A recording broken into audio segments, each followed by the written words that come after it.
We continue right here. It is draft day. The Jake Asman Show rolls along as we get things set, of course, for what should be a very busy night in Cleveland. The Jets have not one but two picks in the first round, including, of course, the second overall pick. So what will the Jets do, not just tonight, but in the draft over the weekend? For more on that, we go out to our progressive guest line right now, and we bring on the radio play-by-play voice of the New York Jets, the great Bob Wischusen, here on the show. Bob, thanks so much for a couple minutes, and you excited tonight for the Jets?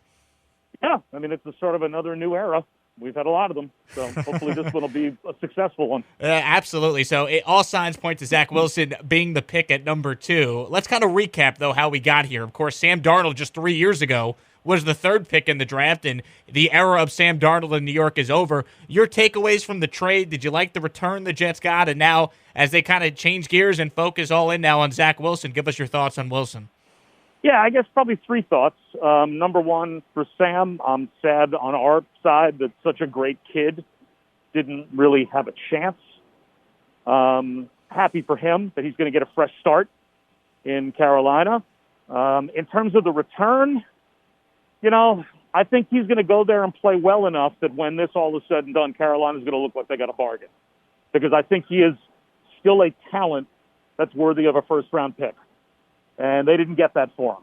So, I understand the position they were in. I don't know how many teams out there were, in the market for Sam, but I think Carolina got a bargain ultimately. But from the Jets standpoint, I understand why they did what they did. They wanted to reset the quarterback clock financially to put it more in line with their own roster rebuild. And they love Zach Wilson. I mean, they think Zach Wilson is going to be a dynamic player. They think he's going to be every bit as good as Sam, or maybe better. So as a result, you look at kind of where they are roster rebuild-wise. I mean, I think their general manager is, Joe Douglas knows the job he still has out in front of him. And to be put in a position where you were going to have to pay Sam, as much as $30 or $35 million a year in a couple of years, just didn't really make sense for them right now. So kind of all around, I understand what everyone's position was where this was concerned. It's certainly bittersweet, Bob, as a Jet fan, because I agree with you. I think Sam Darnold never really had a fair chance. Now, that being said, I am optimistic as a fan of the team about the future if Joe Douglas could hit on the 21 draft picks the Jets now own over the next 2 years. So it starts tonight with Wilson at 2. When you compare Wilson to some of the other quarterbacks here, Bob, why do you think the Jets are so in love with Zach Wilson? Well, the skill set is really undeniable. I mean, the only thing that you're going to look at that's a question mark with Zach Wilson is going to be the level of competition he played against. But, there are many examples of quarterbacks that played against lower-level competition and have come to the NFL and turned out to be really good. Or even quarterbacks that played against decent competition, but, wasn't like they were coming from a place that had a legacy of great quarterback play or of NFL-level quarterback play. I mean, Texas Tech has put up, inordinately high offensive numbers for years. But Patrick Mahomes, I mean, he's the first guy to come out of that program that has turned into a big-time NFL quarterback.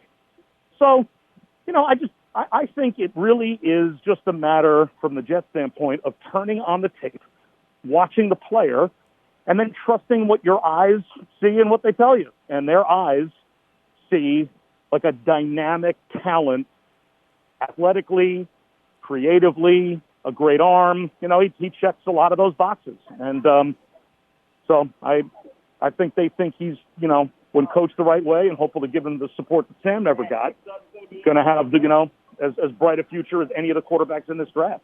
Bob Wischusen joining us here on our progressive guest line. He's the radio voice of the New York Jets. He's been doing it for a long time as well. You can find him on Twitter at ESPN Bob. As far as just Zach Wilson's personality, Bob, you know this better than anyone. It's very different playing quarterback in the New York City market than it is in most other places around the country. Sam Darnold never made excuses. He never threw anyone under the bus when he very easily could have. Do you think Zach Wilson has the right personality, from what you've heard talking to people and from what you've seen of Zach Wilson, to handle the spotlight and the pressure that comes with playing quarterback for the Jets? I mean, I've never met him. I'm looking forward to meeting him, obviously. I'll be curious to get to know him as much as anyone. But from those that you talk to, yes. That, as a kid, I think that he, is from all accounts, someone who has handled himself and will handle himself the right way. So, yeah, I mean, if you come here and win in any way, shape, or form for the Jets, life is not going to be that hard. You are not going to be faced with, with too much, negativity if you come here and even do like a representative job your first couple of years because of what they've been for the past decade. And, to that same level, too, as far as the head coach and Robert Saleh, I mean, he's replacing a guy that was just detested by, from day one by Jet fans, of course, and Adam Gase. So what are some fair expectations for Robert Saleh now in year one? And, Bob, from, what you've heard about Saleh and maybe getting a chance to talk to him, what do you think about that hire overall for the Jets? Well, he brings that charisma and that rally around the leader, kind of a persona that I think they really were looking for. They wanted a CEO head coach. They didn't want someone that was going to come here and just talk to one side of the football. I think they wanted someone, and I think this was backed up by a lot of the reaction of his former players when he was hired by the Jets. You don't normally see this. But it seemed like when the Jets made this hire, there were a lot of, 49ers players that kind of on their own took to social media or Twitter, and you saw a lot of, hey, the Jets got a great one. Congratulations to Coach Sala. Super excited to see how you do there. But, I mean, you don't always see that. So I took that as a really good sign as well.